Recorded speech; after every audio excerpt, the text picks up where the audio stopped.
NGO 經濟喺香港咧 ，NGO 唔淨係籌款嘅，係一個獅子山下精神嘅組織，佢將啲物質化成一個組織出嚟，係提供好多嘅互助出嚟。呢個咧其實係全球獨有，幾乎係獨一無二嘅。咁乜嘢 NGO 咧 ？NGO 同慈善機構係有啲唔同嘅。NGO 佢係需要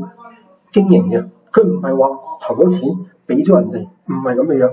譬如苗圃係為例子，苗圃係籌咗款，即刻攞晒去起學校，就唔會有行政費，行政費另外自己再籌款。咁呢個咧就叫慈善機構 ，NGO 咧就需要去到經營嘅。咁佢攞咗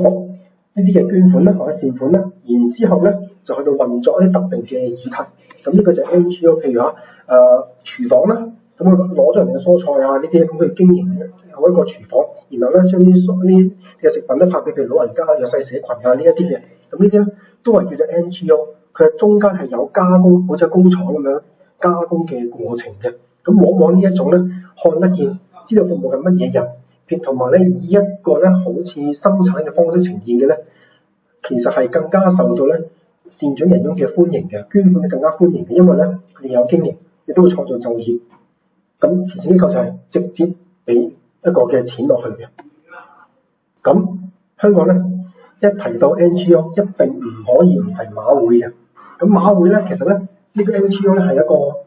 地球獨一無二嘅地方，就係咧法務局。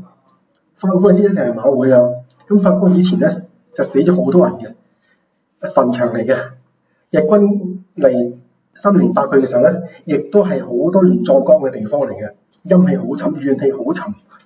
咁所以咧冇人會用呢個咁嘅地方。應該叫 Happy Valley 就係咧，直情就改咗係叫做墳場，因為墳場就叫 Happy Valley。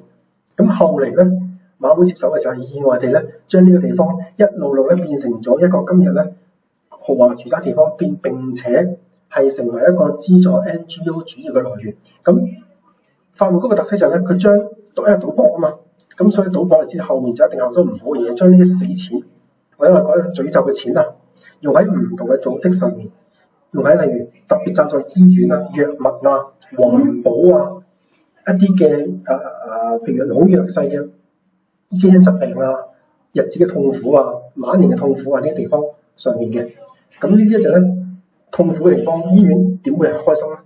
咁所以咧將呢啲嘅死錢、詛咒嘅錢，特登就係用翻喺呢一啲咧會受到詛咒啊、唔高興啊、痛苦嘅場域上面咧，去幫人重新變成咗生嘅錢，即係死錢變生錢，就係一個咧香港馬會咧獨特嘅地方。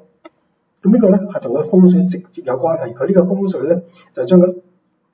圍起嚟，然後用跑馬嗰啲同埋馬迷嗰啲歡呼聲咧去到壓住呢啲地方，同埋咧起咗呢啲嘅醫院擋住呢啲嘅煞，將所有煞吸晒醫院度，一幅幅嘅牆而家擋住咗呢個煞氣，困喺呢個谷裡面。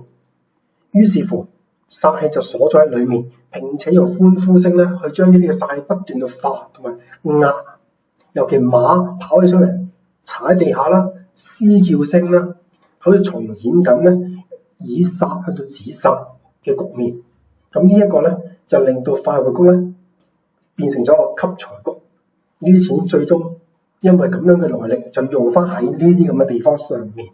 咁呢個咧就成為咗馬會咧一個好重要嘅堪輿佈局，亦都成為咗馬會咧點解要贊助 NGO 嘅活動。馬會唔會公開講，而佢一路都做緊呢一樣嘅嘢。咁喺外國咧就有啲唔同啦。咁外國咧咁其實咧 NGO 係生意嚟嘅。咁當然唔係個個都係咁樣，好多係咁樣。因為咧佢關心有咩議題，可以咧幫助到籌款，即係話咧捐錢嘅人，佢唔需要問咩原因嘅捐，用喺邊度，查賬都唔需要，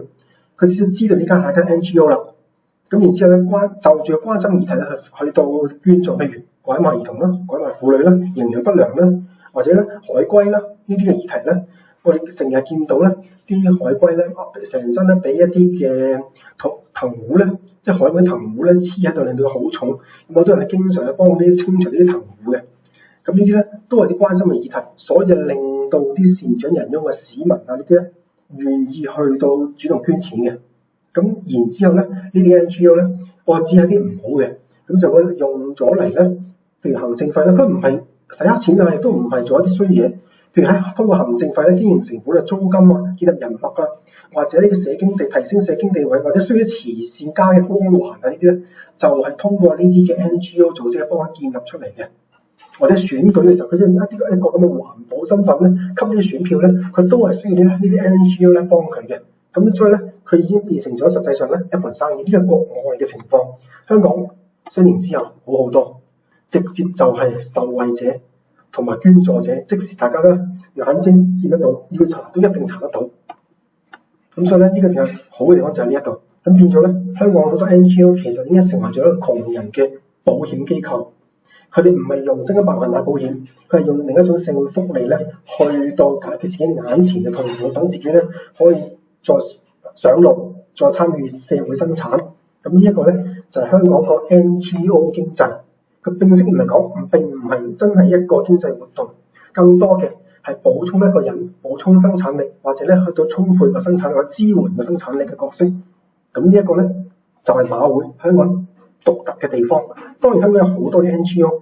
只係咧特別舉馬會呢一個嘅例子嘅啫。